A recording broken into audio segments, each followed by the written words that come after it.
Hi guys, welcome back. The last time I showed you how to do the epoxy over the sand, and that was a thick pour with a deep pour epoxy. I am using the same exact epoxy because I have a lot of it for this, but you don't need deep pour epoxy for this. You can use regular epoxy that is clear. Make sure it's clear, otherwise it'll dry yellow, and it will also yellow over time. Now what I'm doing is a thin layer just to give this a gloss rather than using Mod Podge and having it peel off or scrape later, or even just using like a diamond gloss or a polyurethane, because polyurethane will also yellow and I don't want that to happen on the other part. So I'm using the deep pour epoxy for this. And what I'm doing is I am spreading it out thin and taking the excess completely off and just letting it get in the grooves. This is the first layer. I'm going to do this all the way across the entire flooring, and then I'll flip this little card over and it'll go in the trash when I'm done with it too. So don't use anything that you need to use again. This is just a laminated piece of card, and it works out great because it's flexible. Now I'll move it back and forth, and then I'll flip it over and get the excess off because I don't want it to get on the stuff over there. Now you can do this before you lay your floor in here and before you do all the decals, but I did it this way. That way it was already in here and everything was set up. And it just makes it easier for me. I'm kind of weird like that. But anyway, just go back and forth with it, over, back and forth, and make sure you get the excess off of both sides. That way it's not leaving thick marks. Now, epoxy will level out as well, and you have to be really careful about it pouring over the edges if you have it too thick, because then it's going to pour down the front and then it'll end up everywhere. You don't want that to happen. So what I didn't show you in this video is when I was done doing this step here, is I took clear packing tape and I pressed it along the front edge of the entire shelf flooring right there. So that way it didn't pour over. Make sure you have a nice tight seal or it will still pour into the smallest of cracks. Alright, so I'm going to show you this in a little bit faster of a motion of me going through and finishing this part up. This will need 2 to 3 coats doing it this way so that you make sure you get everything with a nice sheen to it. Okay, so here you can see the difference already, and it's not even dry yet. Once it's dry, it usually takes about 2 days to get a nice good curing of it. Then you can repeat the process, the same thing over again. And if it's not shiny enough, do it one more time. All right, now I'm going to go over the blue for the water. Now, this is textured. I don't know if you remember me showing you this in the water video, but it's very textured. So it's going to not level out quite as smooth. You're going to try to fill in those gaps. And you'll need a couple layers of this as well. If you don't want to do a couple layers, you use the deep pour epoxy, seal off the edge so it can't run off. And then you can do a thick pouring like I did the sand floor. However, I'm just filling in the edges just enough to give it a good enough coating so that it doesn't keep the characters and stuff from falling, or it helps prevent the characters from falling over and stuff. So it fills in most of the little gaps and everything. And then it also protects the paint as well. So I'm just going to go back and forth with it. I'm going to add more epoxy to it the same way. And then for the corners and stuff, you can use a pipette and put it in the corners and then scrape it out. Or you can just use a small paintbrush and paint it in the corners if you can't get it in there. All right, so continue doing the same thing with this.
All right, now I'm doing the basement floor. Same thing, I just want to fill in the indentations and stuff from where the flooring meets.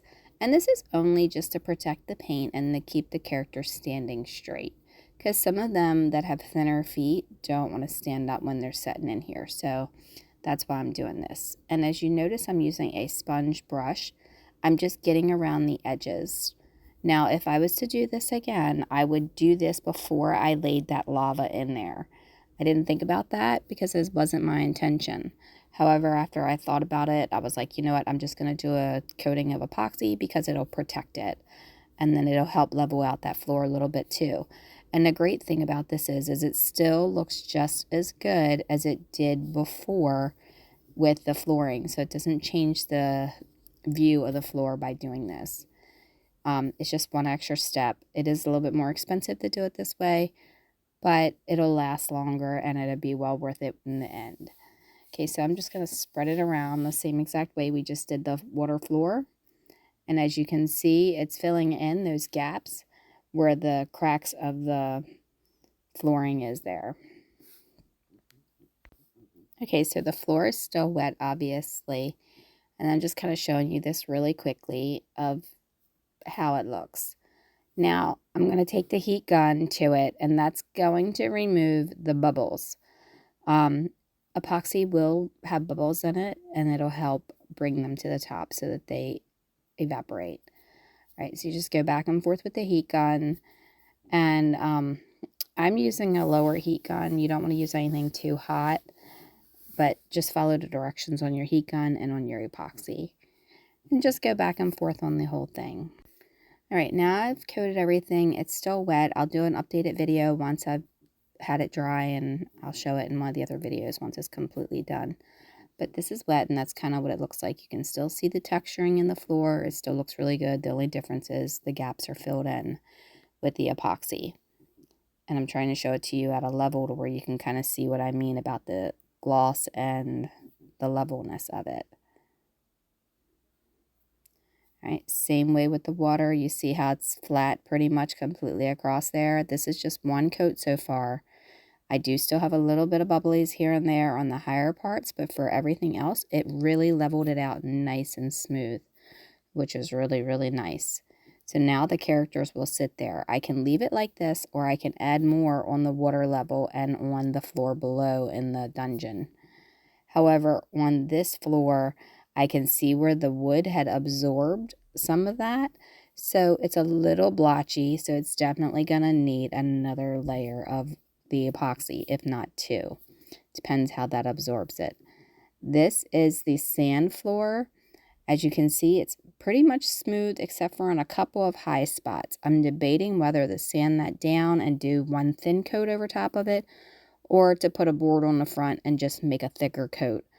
I haven't decided yet if I want to deal with a sandy mess, and that may be something I do in the spring, just because if I sand it, it's going outside to get sanded. But that's it. I will show you the rest of the videos and the other parts of this project, and like and subscribe, leave a question, suggestion, or comment below, and all of the files for these I'm going to be putting on my shop, so I'll leave the link below once I have them uploaded. All right, thanks a lot. Have a wonderful, wonderful, blessed day.